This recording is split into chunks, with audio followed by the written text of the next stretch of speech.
It is the evidence is in volume 1B of the governor's bundle of documents from page 190, page 183 to 184. From page 183 to 194. So the documents contained in those pages, what do they show in summary? Very, very briefly, what do those documents reveal? Okay, let me begin with page 183. It's KM28. It shows a request for personal numbers by the Department of Public Service of the County Executive of Meru, which was done on 11th December, yes, 2023. When was the response received?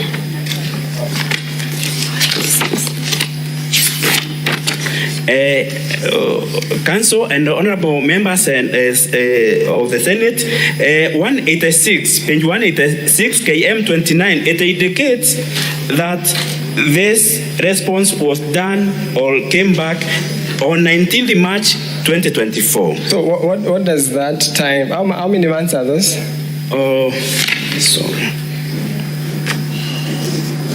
Okay, was it within a very short time? No, it wasn't Council. Okay, so you are essentially saying that it takes time.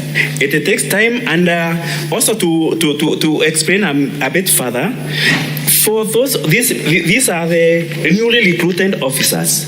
For the officers that are coming from other state agencies, it may even take a year or even more time, because for them to be cleared, for instance, if that officer under mortgage with the other institution, for them to release that data, it might take even a longer time. Okay, very well. That supports your evidence on the delay. So tell us, have you addressed this issue elsewhere? Yes, this matter was also in the audit report for the financial year 2021-2022, where the county executive appeared before the county public accounts committee of the Senate. And did you write a response to the Senate on that very issue? Yes, I wrote and even explained myself. Yes, is it the response that appears on page 180 to 182 of volume 1B of the governor's documents? Page 180 to 182 of volume 1B of governor's documents. Is that the response you're talking about? Very, very true. In fact, it begins with the invitation of it indicates. We can leave the details, but I just wanted you to confirm that you actually were invited to by the Public Accounts Committee of the Senate. Absolutely, so yes. What is the current status? Is that an issue in Meru County as we speak? In fact, from the information and evidence, this matter has since been resolved from the 1st of April 2024. Okay, so 1st of April, that means that this issue was resolved even before the impeachment motion before this very house. Absolutely so. To the best of your knowledge, was the county assembly informed of this resolution of the manual payroll issue? It wasn't, because this matter is appearing in the audit report for the financial. It's also appearing in the audit report for the financial year 2022-2023. If the Public Accounts Committee for the County Assembly, if they had invited the county executive to address these matters in the audit report, they would have certified themselves. Okay, so you mean to say that this issue was resolved, and it is the very issue that the Assembly wants the governor impeached on? Very true. And have you seen the issue elsewhere in the county assembly? Yeah, the county assembly also, not only this matter, or to explain, it's not a matter unique to only the county executive of Meru. It is also a matter that also has appeared in the 2021-2022. If you peruse that audit report, you will find that the county assembly of Meru and a similar issue. Okay, so that appears at page 247 to 326 of volume 1B of the governor's documents. Now let us go to the issue of the doctor's pay. The governor has been accused of paying doctors' allowances illegally, and as you said earlier, that issue has been picked from the same audit report. Now, what was the basis of making this payment? Thank you, Honorable Speaker and honorable members of the Senate. This matter arose from a return to work formula it was an issue that arose. This formula, or the return to work formula, is dated 18th April 2017. There are correspondences that are made by the Ministry of Health concerning the matter, what they resolved, so and what they agreed, and then the same is copied to the Council of Governors. Okay, sorry to cut you short, but the correspondence you're talking about, is it the correspondence found in page 327 to 330 of volume 1B of Governor's documents? Is that the correspondence confirming that the county assembly, the county executive of Meru was actually within the law in making that payment? Absolutely so. So those are the documents that you wish to rely on to confirm that payment? Very true.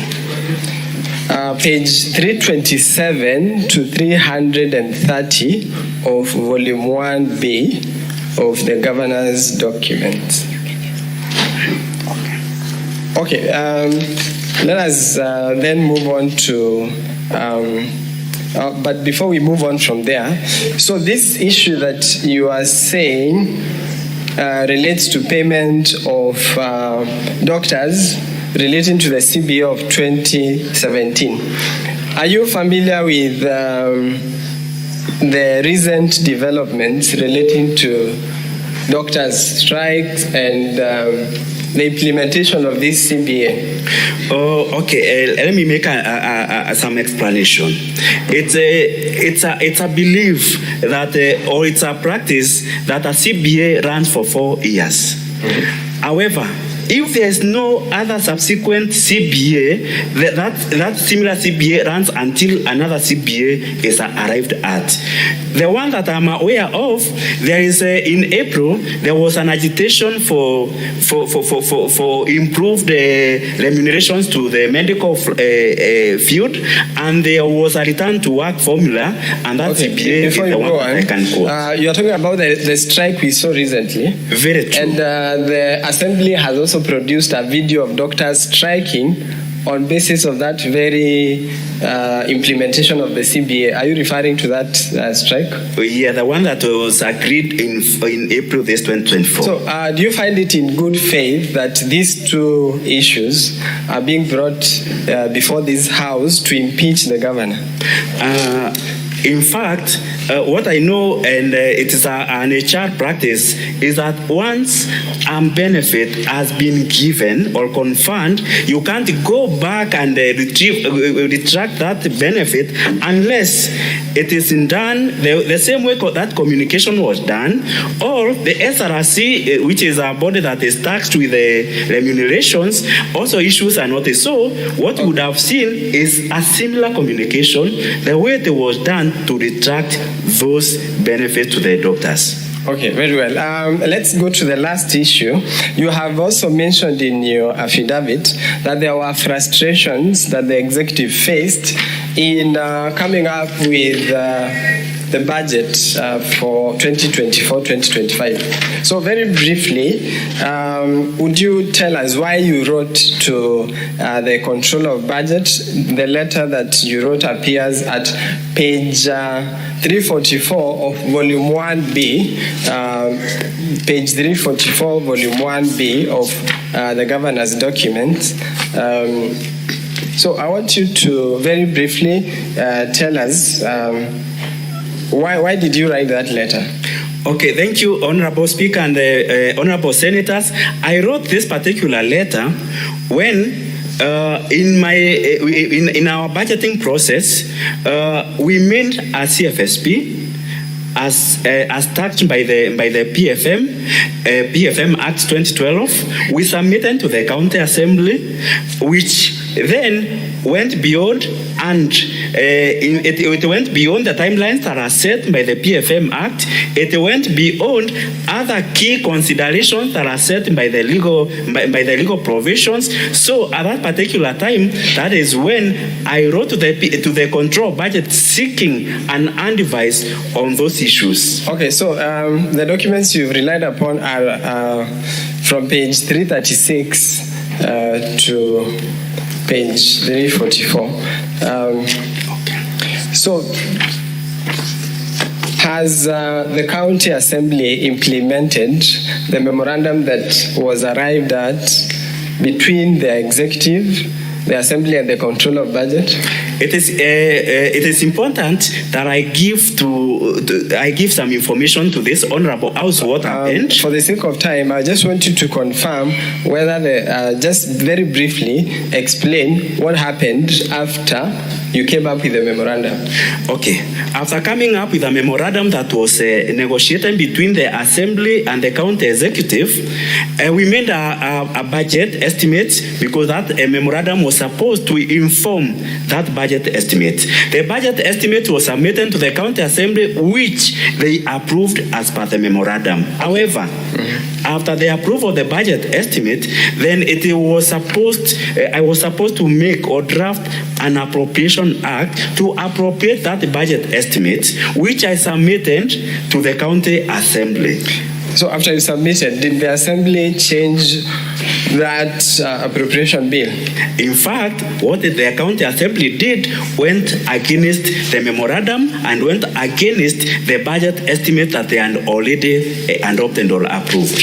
So are the changes they made contained in Volume 1B, page 409 to 413 of the Governor's response? Volume 1B, page 409 to 413.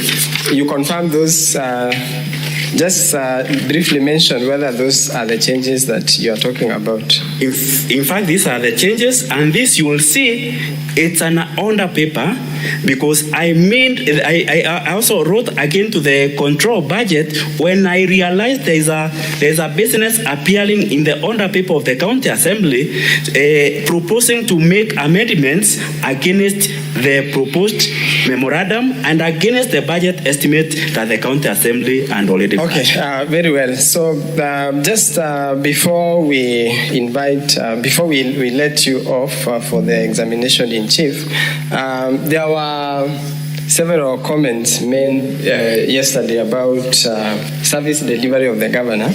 So can you just tell us briefly how is the governor's performance in terms of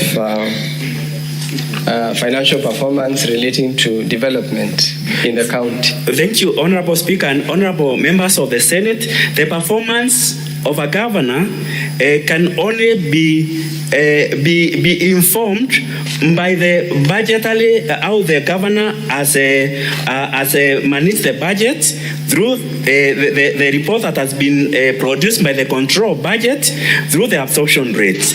Currently, the Meru County government this financial year we have achieved 79% of performance in terms of budget absorption. Then financial management, the only person who can can be able to measure the performance or financial performance of a governor is the report of the Auditor General. The Auditor General's report that we have 2022-2023 confirms that the governor has transparently and prudently utilized the finances of the funds of Meru County. Then number 3, on revenue performance, still, it's another indicator of performance. The only report that we can rely on revenue performance is a report from the Commission on Revenue Allocation. We have not seen any adverse report from the CRA. We have not seen any adverse report from the Control of Budget. We have also not received any adverse report. What we have is a qualifying report from the Auditor General. Okay, that would be all for this witness. Thank you, Madam Speaker.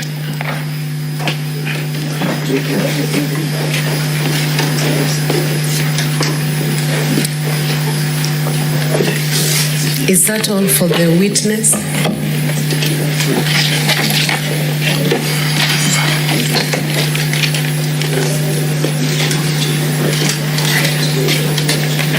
Yes, Madam Speaker. So we are proceeding on to cross-examination. Yes, Madam Speaker. My name is Boniface Kawira. I'll not take more than 10 minutes with this witness.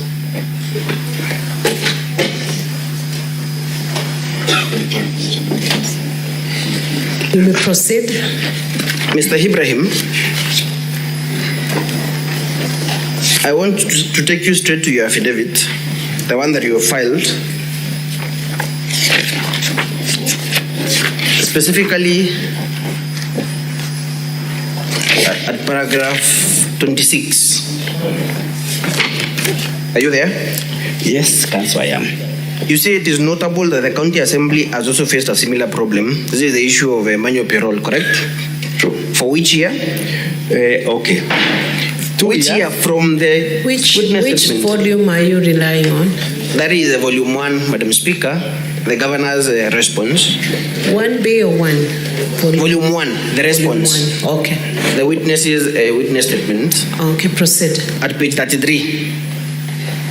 Which years are referenced in that statement? 2020-21 and 2021-2022. So was the move of the impeachment motion a member of the County Assembly then? She wasn't, but the purpose. She wasn't. The purpose is to show. It's a yes no question. No, She was not a member of the County Assembly. she wasn't. In fact, was the current Speaker of the County Assembly, was he the Speaker of the County Assembly then? She wasn't, and the same case from 2017 we sent our manual Mr. Witness, just payroll, answer my questions. Just answer. and the governor was not in office then. The governor was not in question. Yes, this is just a This relates to the County Assembly, correct? It is. Counsel, Yes. allow the witness to answer the questions. Madam Speaker, I'll seek your guidance because this is cross-examination and I put a yes-no question to him. Let him respond. He will have an opportunity during the examination to clarify anything that might arise out of cross-examination. Proceed to respond to that question. Okay. Council, the information relating here, it doesn't mean that this is just a background to show that this matter is not only unique to the county executive. I appreciate that, Mr. Witness. I appreciate that, but my question is, this is for before the general elections of 2022, correct? Correct. And the evidence you've adduced, that is the report. You will turn with me to page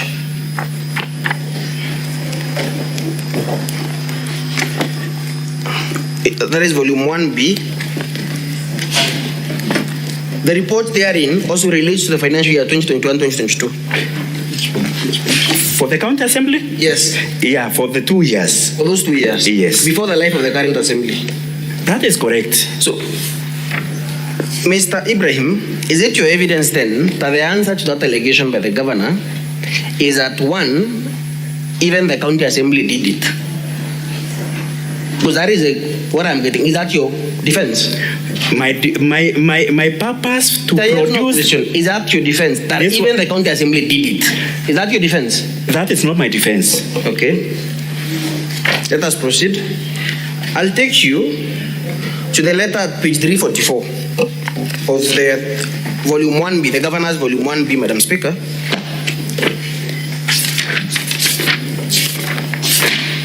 In fact, it is page 391, Madam Speaker.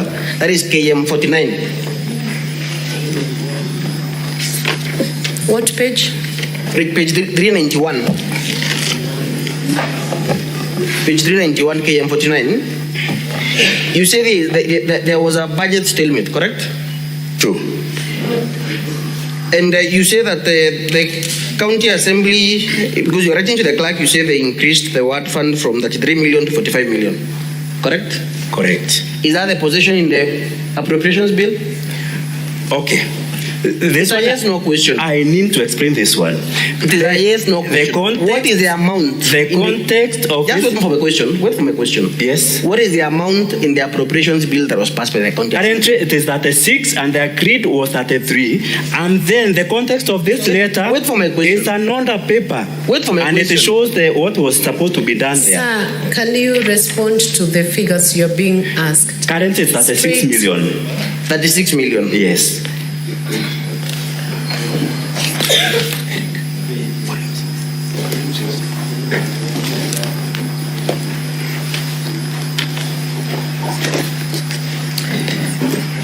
Madam Speaker, there is the appropriations bill is in the County Assembly's documents, volume 6.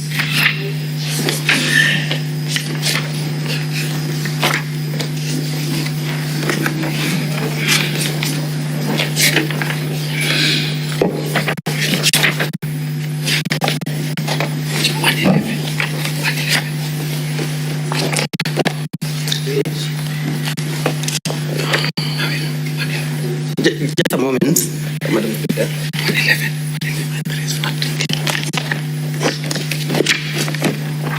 At page 111,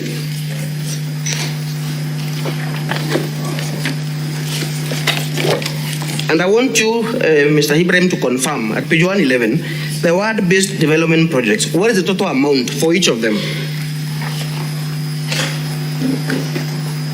The last column on the far right. What is the total amount? 33, is it? Okay. What is the total amount? Is it not 33 million? Yes. Okay.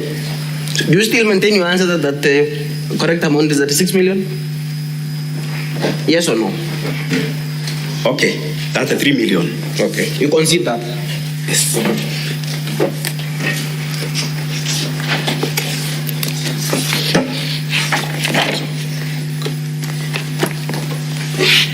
One of the other contentions is that the County Assembly passed the appropriations bill and ignored the memorandum that was agreed with the Office of the Controller of Budgets, correct?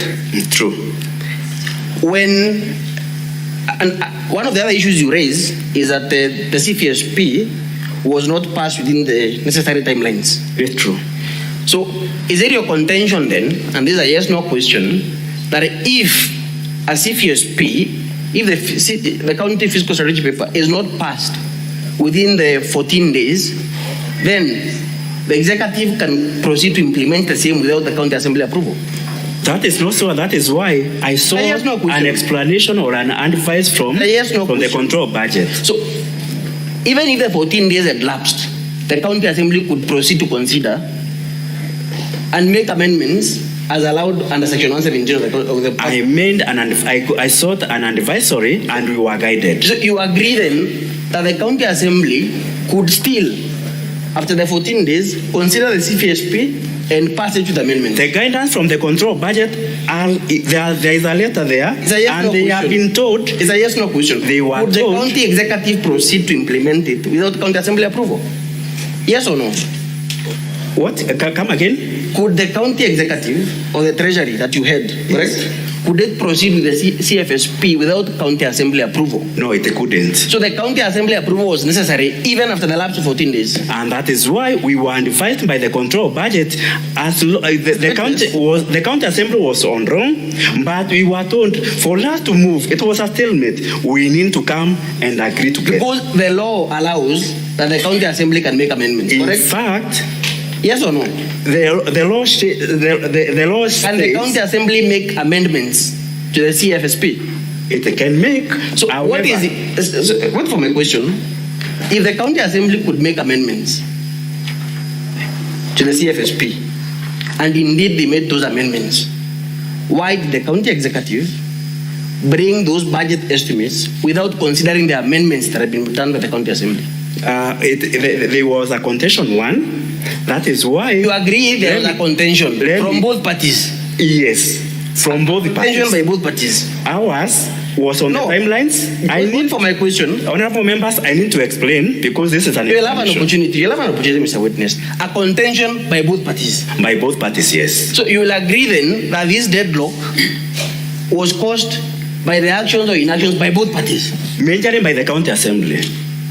Granted. You breached the county assembly breached the timelines. Just wait for a question. Among other provisions of the law. Wait for my question. Do you have evidence that the entire budget for 2024-2025, the 12 billion, was subjected to public participation? Do you have that evidence in your volume? Okay, the budget. Yes or no? Public participation, that is subjective. The witness. Do you have the evidence? Witness, you are required to respond to the question he has asked about public participation. I believe that's one question that can be a yes or no. Yes, there's an evidence towards that. Point me to the evidence. Point me to that evidence in your bundle. I think I need to get system on here. Your volume 1B, you have your volume 1B there. Point me to the evidence. That you conducted public participation for the entire 12 billion. The county executive? Yes.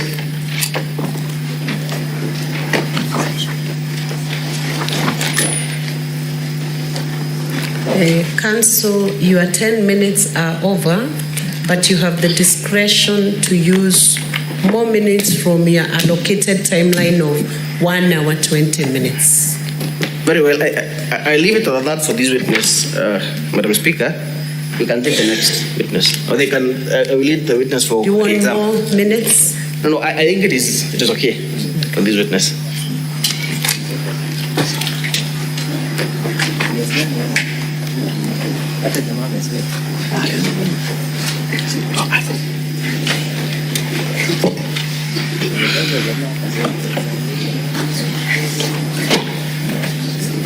Madam Speaker, I will take 2 minutes just for re-exam.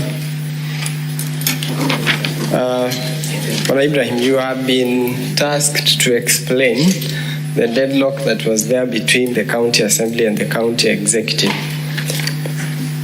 Did you write a letter to the controller of budget complaining of the actions of the county assembly? Yes, I did. And have you produced that letter in your bundle of documents? Yes, in fact, in several letters, not just one. So the letters that you said fall from page 336 to 344 yes. of volume 1B of the governor's documents? Yes, Council. So was there a legal basis for you to complain to the controller of budget? Yes, several. Like the timelines and other key considerations. Now, have you detailed those complaints in your letter? Yes, they are detailed. And you would invite the members of this House to have a look at that letter to appreciate the basis on which you are complaining? True, Council. And my last question, did you experience demonstration of good faith from the Assembly after the issue was mediated by the controller of budget? Yes, one is when Did the county assembly show good faith following the conclusion of the memorandum that you drafted, following the intervention of the control of budget? It didn't. Why are you saying so? Because up to the budget, we went on very well. Then immediately after the budget, when we went for the appropriation bill, that is where things turn west. Because one, they went against the memorandum, and then number two, they took along almost 2 weeks before considering that appropriation. So you invite this House to have a look at the documents you have tendered in support of that claim, to True. appreciate your evidence. True. Okay, that should be all, Madam Speaker, for this witness. Thank you. Thank you. So, Honorable Senators, we have this witness, and I have several requests to seek clarifications. We should use the least time to get clarifications from this witness. Senator Mutinda Tabitha Murray.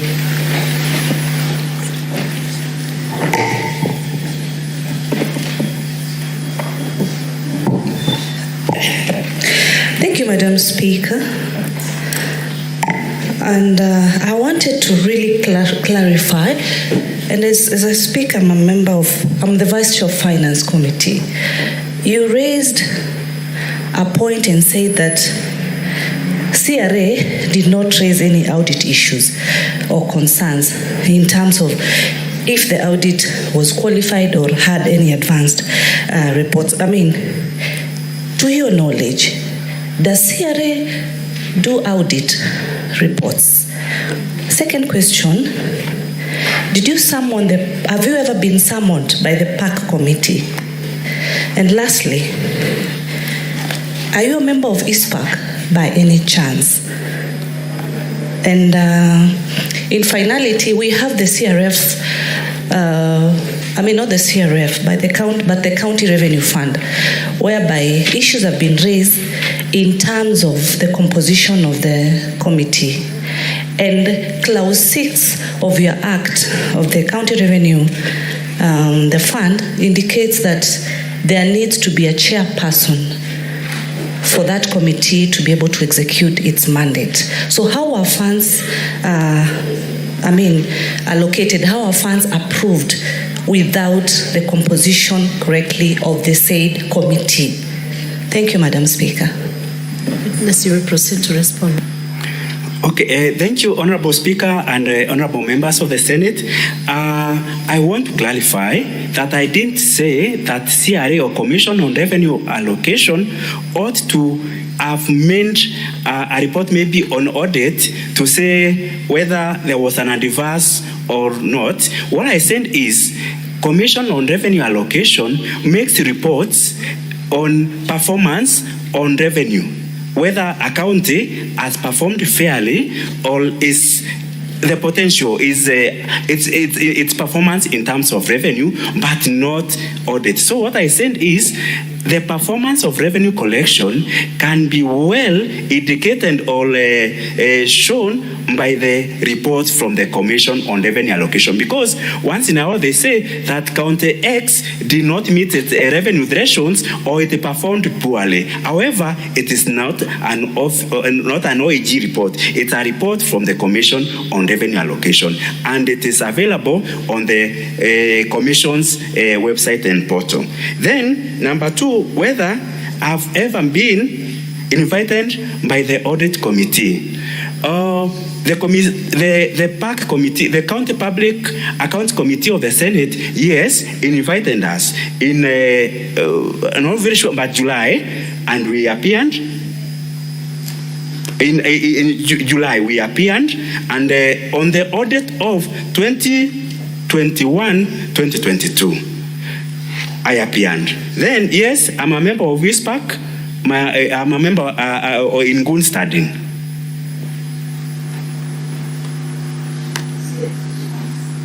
Okay. The transfer to the Meru County Revenue Authority.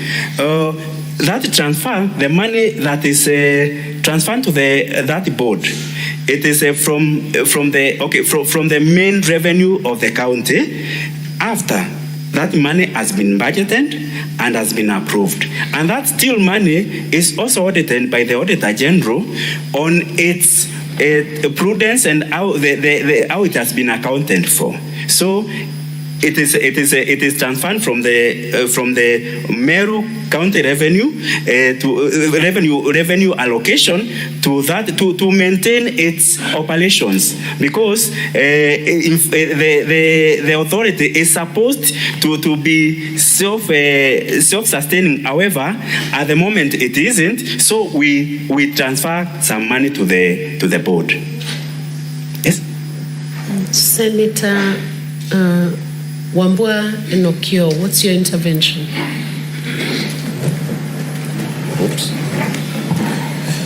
Thank you, Madam Speaker. I have two very quick interventions. One, just for clarity. Witness said at some point things turned west. I would want to understand when the things turned west, where are they heading? What you say there is the only thing that we can use to make a decision. So I would want clarification when things turned west. Where are they going? Secondly, Madam Speaker, more substantively, there has been reference to the auditor report of 2022-2023. And the witness did well when he made reference to Article 2298 on the processing of auditor reports. That those reports cannot be used as material evidence in any proceeding until and unless they are considered by the Assembly and Parliament. But then he went ahead and made serious submissions on the basis of the audit report of 2022-2023. So where should we stand?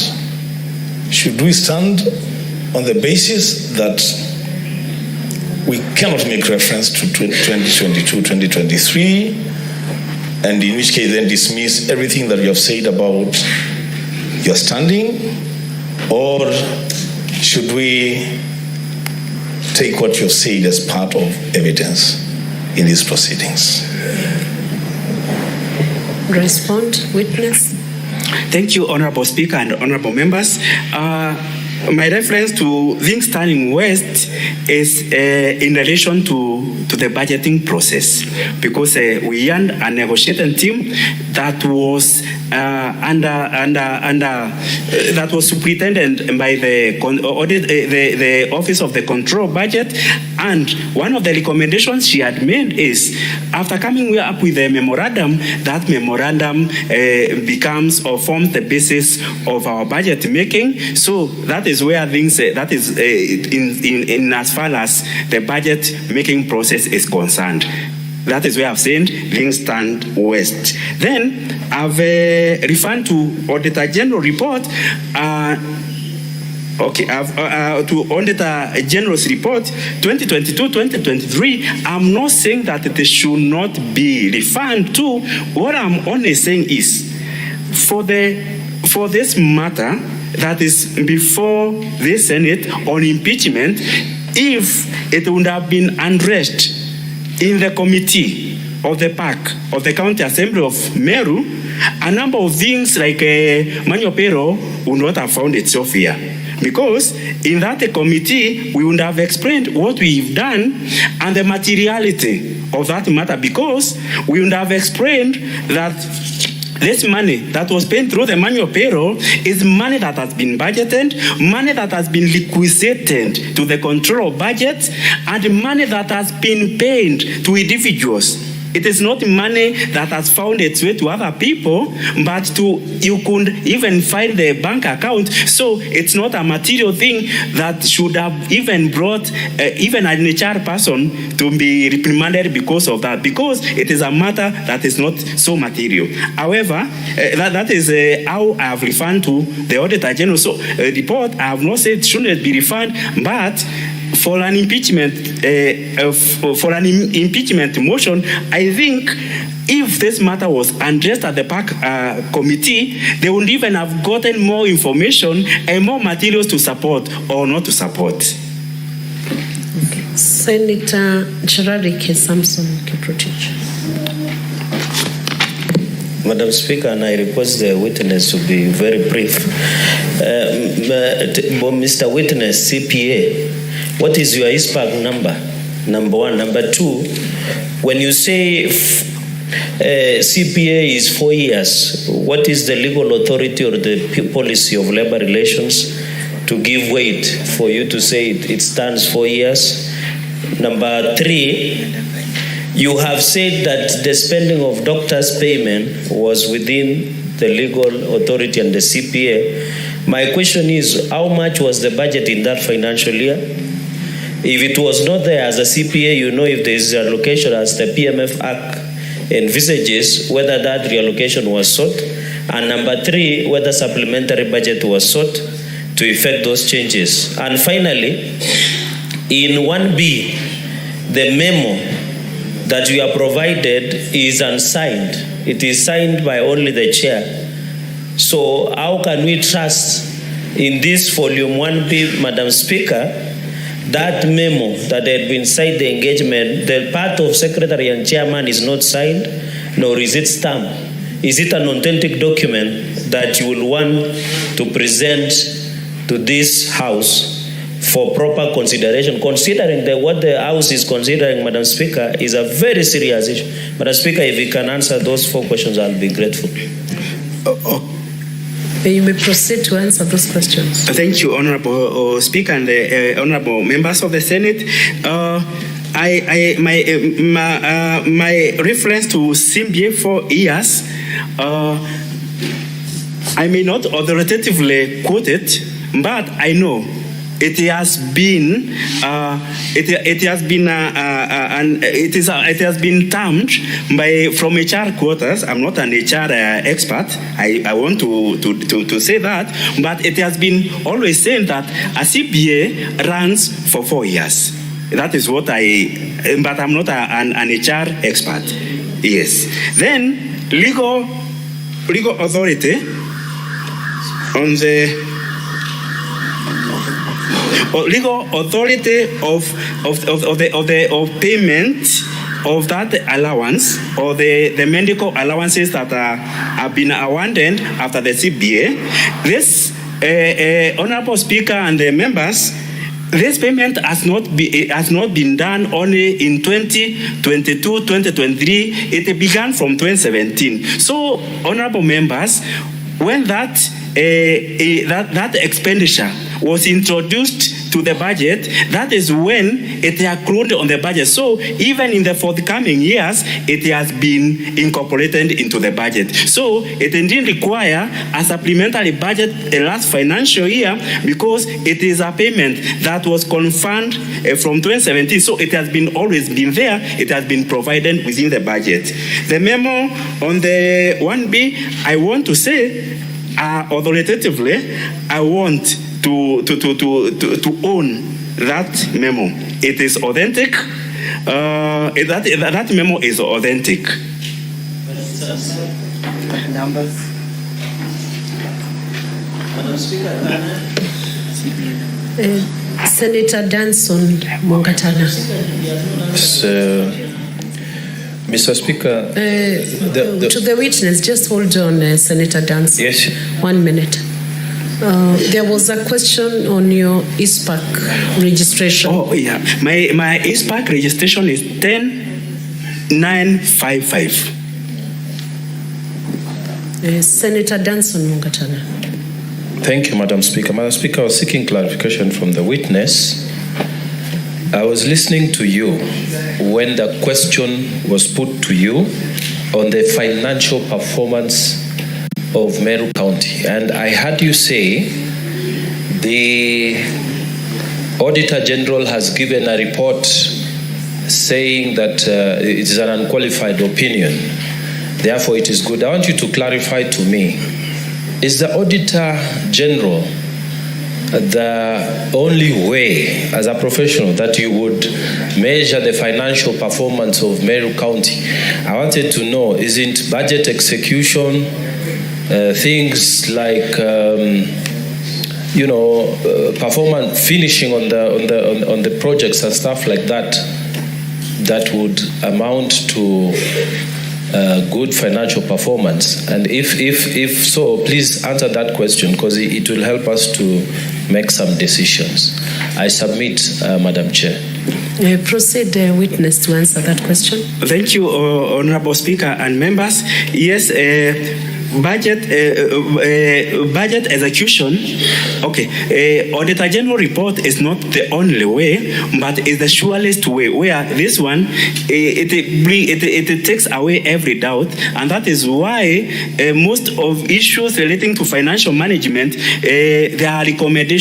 Let there be a special audit. Let there be an audit carried out to find out. However, even the budget execution is one way to measure financial performance, and that is why in my response I said that the controller of budget report on a budget in our budget appropriation or budget execution, it is indicating that we are doing the county government of Meru is performing well in terms of budget execution at 79%. I think that is good. Then another indicator of good financial performance is paying, like we are talking about payment of allowances to doctors. If a county is performing poorly financially, we would not be able to pay those allowances, but what we would be seeing is a protest on the roads, doctors protesting for a CBA that was agreed in 2017.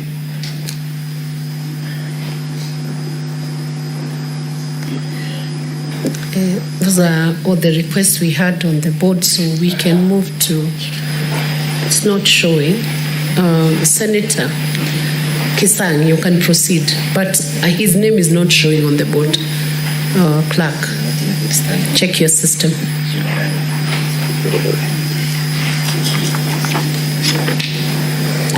Thank you, Madam Speaker. I don't know why my name is not showing there and it's on this side. Madam Speaker, I wanted to put to the witness, I don't know whether it's him or who, because I want to put something on the audited report for 2022-23, Madam Speaker. Madam Speaker, as a member of CPIC, I also know as Gerald K is a member of CPAC.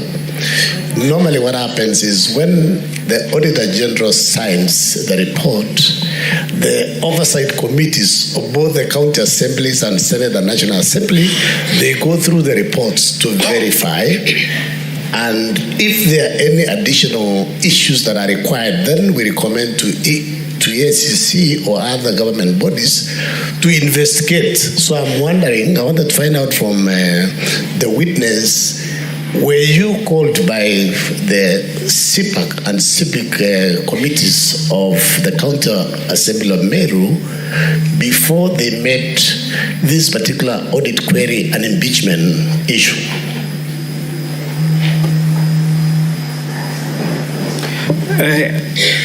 Proceed. Thank you, Honorable Speaker and Honorable members of the Senate. I want to confirm and say that on the specific of audit 2022-2023, the County Assembly Committee on Public Accounts and Investment has not invited us. That is all for this witness now.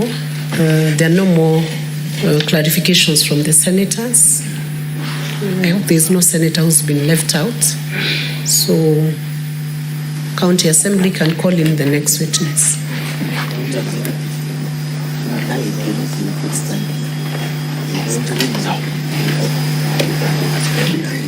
Sorry, it's the county executive team that is calling in the next witness.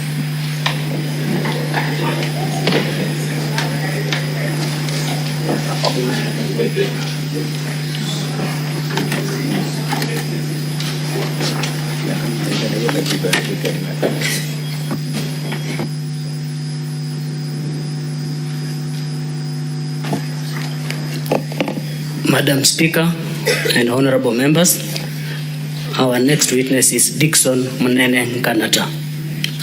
Thank you.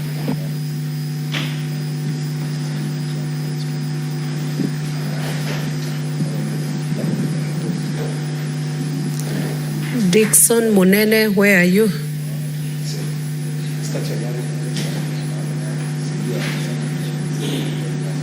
County executive team, where is your witness?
I, Dickson Munene Nkanata, do solemnly swear that the evidence that I shall give before this Senate in respect of the matters before the Senate shall be the truth, the whole truth, and nothing but the truth.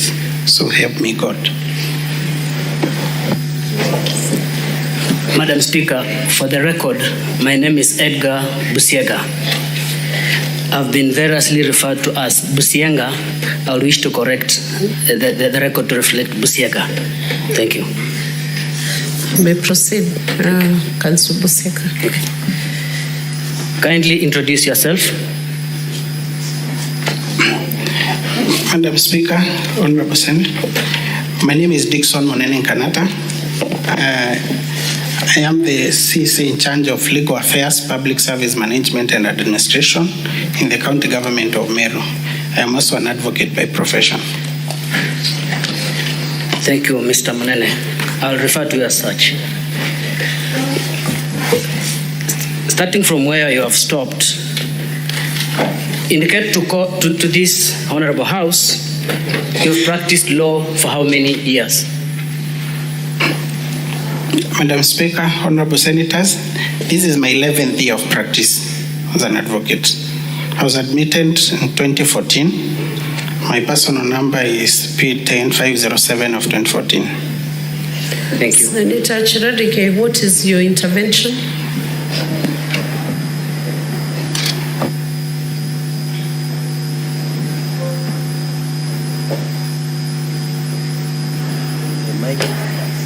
Madam Speaker, perhaps if you could freeze the time during the intervention.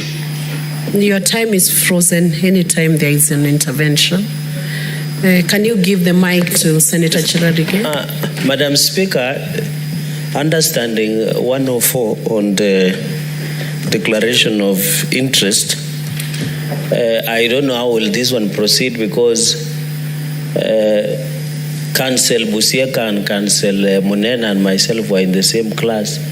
So is it in order that the council and the witness should have declared the interest before proceeding so that the House is cognizant of the fact? Senator Chiradike, I believe you must be out of order because many of us were in class with so many other senators and many other people who are appearing.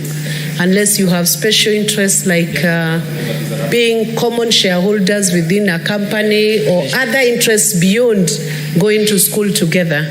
That's the only time you can then unless you have very serious interests that go into legal, proprietary, or other definable interests in law, that would then bring the team together in such a manner that they've been resolving issues in a way that would influence their judgment in these proceedings. Otherwise, if it's just going to class together, many people have been in school together. So I will overrule that objection. Or do you have any other interests you want to disclose beyond going to school together? For procedure, Madam Speaker.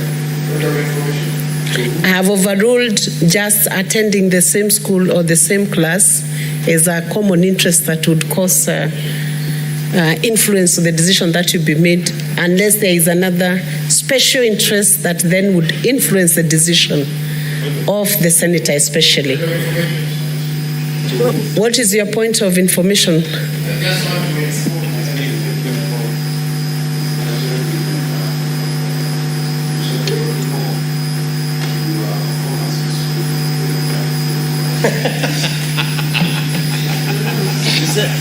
Madam Speaker. Senator Methu, is there another point of information which is relevant and will not take away our minutes?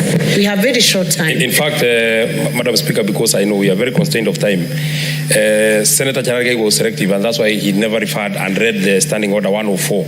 It is very specific that a senator who wishes to speak on any matter in which a senator has pecuniary or proprietary interest shall first declare the interest. So I don't think going to school together is pecuniary or is proprietary, and I don't even think the witness before us is a senator. The Standing Order 104 is for a senator who wishes to speak on a matter. So the Standing Order that he quoted is irrelevant. I'm sure he just wanted us to know that he went to school with the brilliant fellas, but that is now water under the bridge. Thank you. Though presumably it comes late after I had given a direction, but that suffices to close out that issue. Let's proceed on with the witness counsel. Mr. Munene, you saw an affidavit on 16th of August this year, correct? That is true. Will you wish to rely on the same as your evidence before this House? I would wish to rely on the same, Madam Speaker, Honorable Senators. Okay. Now, the first issue is on, as the subject of impeachment, is on what we call illegal revocation of one CPA, Virginia Kawira. Did Virginia have the requisite qualifications at the point of appointment? Thank you, Honorable Speaker. On the issue, the governor has been accused of illegally revoking the appointment of CPA Virginia Kawira Miriti as the Secretary/CEO of the County Public Service Board. I'm aware that the governor revoked the appointment of CPA Virginia Kawira by virtue of the fact that she is still a public officer, and this is an issue that offended section 58, subsection 3B of the County Government Act. It was an expectation that after the nomination and approval of CPA Virginia Kawira by the County Assembly, before she took appointment, she should have resigned so that she doesn't own two offices, and so that she qualifies by virtue of that section 58 3B of the County Government Act. I'm also aware that this decision of the governor was informed by the legal advice that she received, both from myself, with the background of law, being the CC in charge of legal affairs, and the only CC who is an advocate by profession in that cabinet, and also from her legal advisor. Based on what you've just informed this House, you are aware that the legal advisor was before this House yesterday.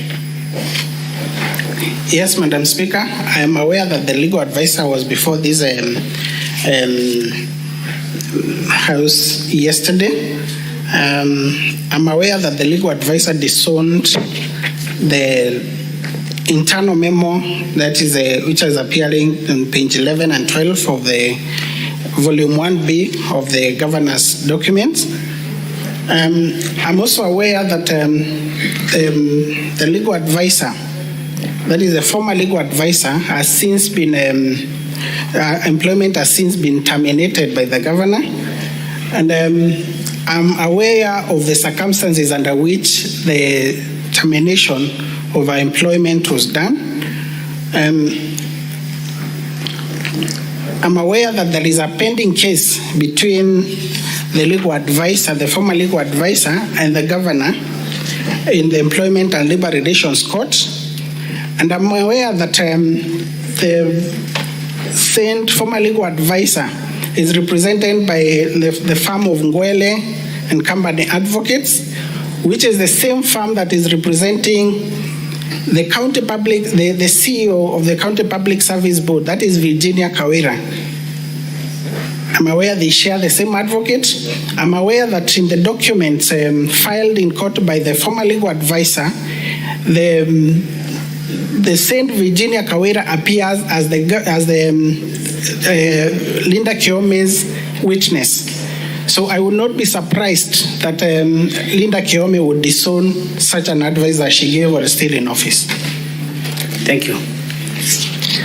Will you confirm unequivocally whether she ever consulted you or shared with you this letter prior to tendering to Her Excellency the Governor? Yes, I confirm that we discussed the issue. I confirm that she delivered the letter to myself, which I delivered it to the governor. Yes, and I can confirm that thereafter, when the governor did a letter of termination, and the response, there was an advisory from the chairperson of the Meru County Public Service Board in reference to that revocation. Linda Kiome was not available to advise the governor on how to respond to such. I'm aware that we agreed that I look at the documents since we had discussed over this issue, and I advised the governor on how to respond to the response from Julius Kainga Mitu, the County Public Service Board Chair. I'm aware that the governor did this letter between page 13 to that running 13, 14, and 15. Honorable Senators, it's now 1 p.m. and I want first of all to notify the governor's team of their remaining time, which is 1 hour, 55 minutes out of the total time of 2 hours, 40 minutes. This will be reflected in the supplementary order paper that will be printed for the afternoon session. The county assembly team will have 1 hour, 10 minutes out of their total time of 1 hour, 20 minutes. Honorable Senators, the session in the afternoon will resume at 2 p.m., not 2:30 p.m. So, Honorable Senators, it's now 1 p.m. Time to adjourn the Senate. The Senate therefore stands adjourned until later today, Tuesday, 20th August 2024 at 2 p.m.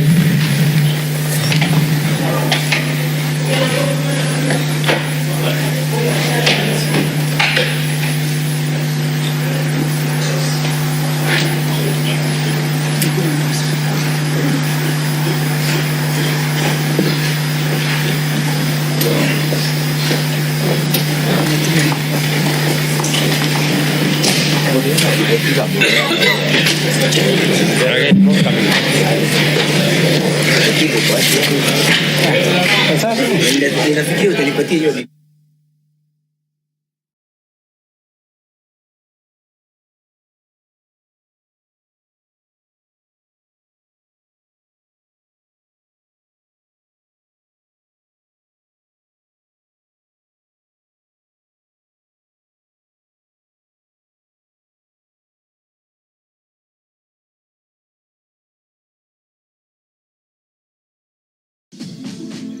big dream, big hope. It was in a very romantic period. This year, 17 African nations mark 50 years of independence from decades of European colonialism. One continent hungry for another's riches. European imperialism in Africa set up the continent to be raped, its resources just sucked out. The dreams of the independence era were to be short-lived. The initial euphoria disappeared very, very quickly, within a year, maybe 2 years. This is a story of mass exploitation, of the ecstasy of independence, and of how, with liberation, a new scramble for resources was born.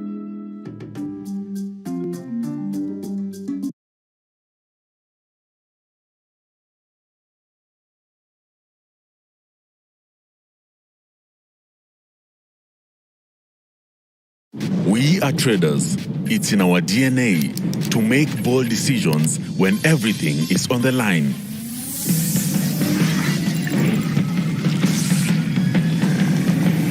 Born to thrive in chaos, to stand tall while others crumble, to battle in the world's greatest arena, the markets. And to know that no matter what happens, our money is ours. We were born for this. Exness, born to trade.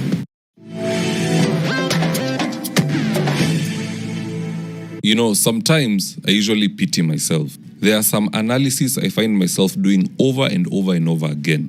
Kawira Mwangaza being a classic example. The first time she got impeached, she stopped it at the High Court. The second time they took her to the Senate, she won.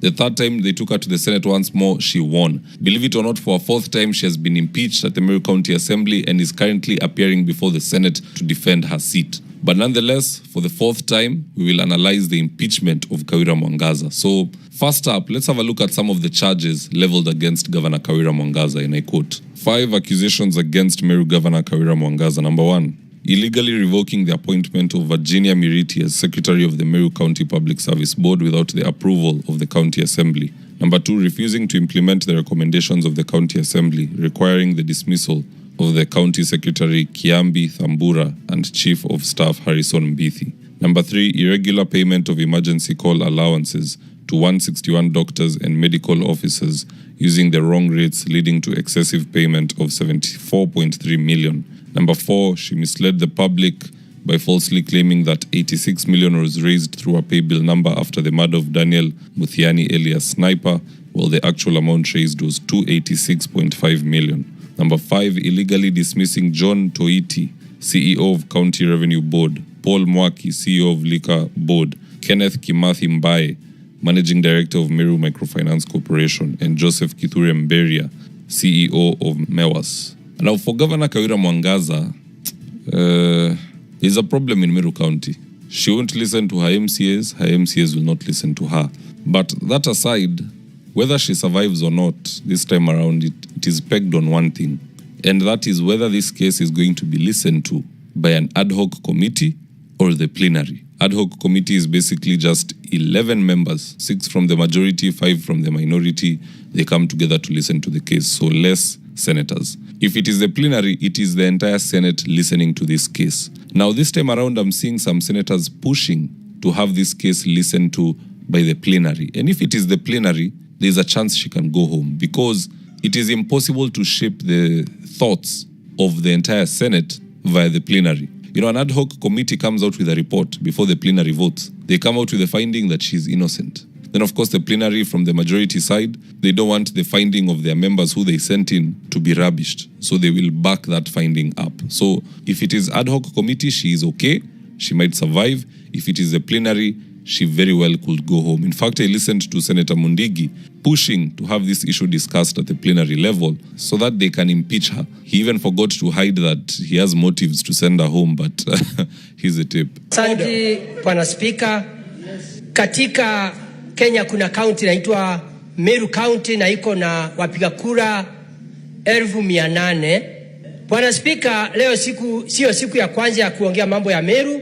Leo ni siku ya 3. Nasangaa sana watu nikisikia watu wakisema twende watu 11.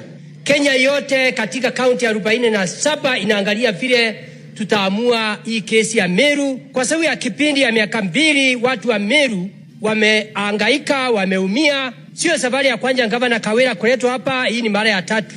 Tulisema wakati wa pili tulimpatia onyo, tukamwambia aende angalie katika Biblia 1:18, njoo tusemesane, waende waongee na makanisa, waongee na MP na MCA, waweze kusemesana, waweze kuona vile watasaidia kaunti ya Meru. Sasa ni safari ya 3.